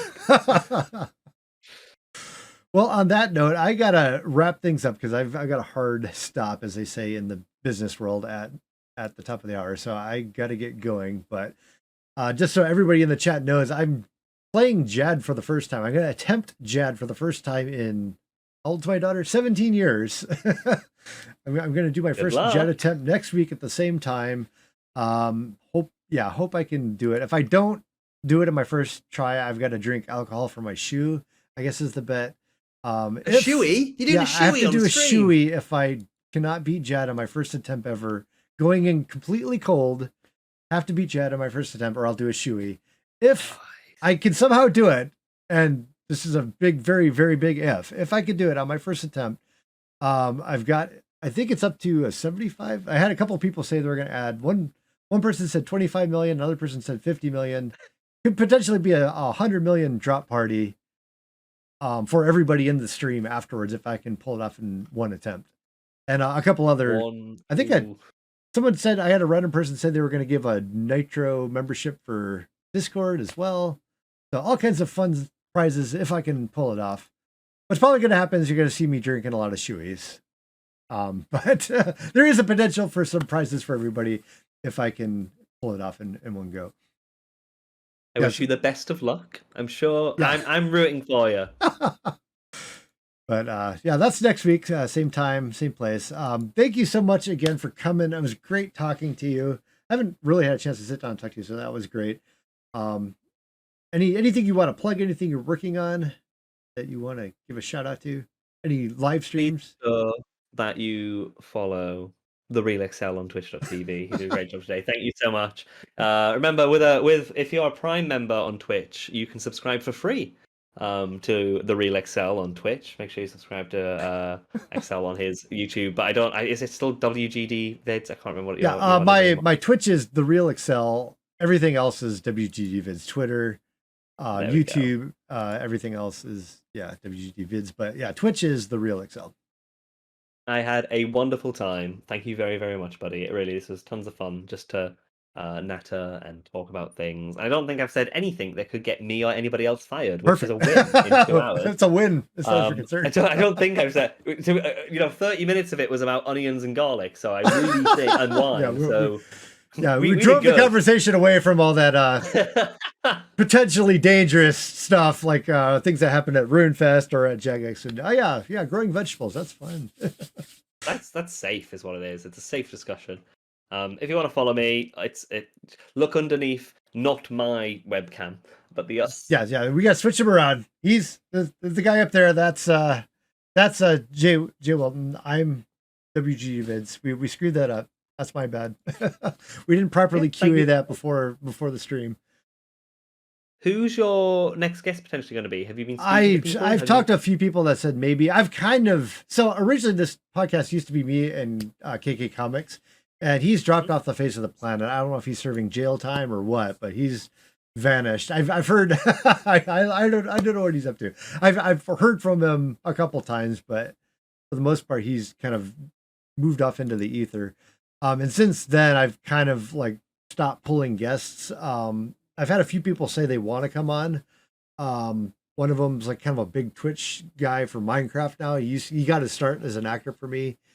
He's considering coming on. I got another couple people that used to play back in the game. I'm still feeling it out, seeing who wants to come. A couple of people said they want to come on, but they just haven't given me a firm date yet. So I'm not really pushing the issue at this point. If I get one person on every month or so, that's fine with me. I'm really having a good time just streaming and doing random stuff. But we'll figure it out at some point and let everybody know on follow me on Twitter, and you'll get to see who the next person is.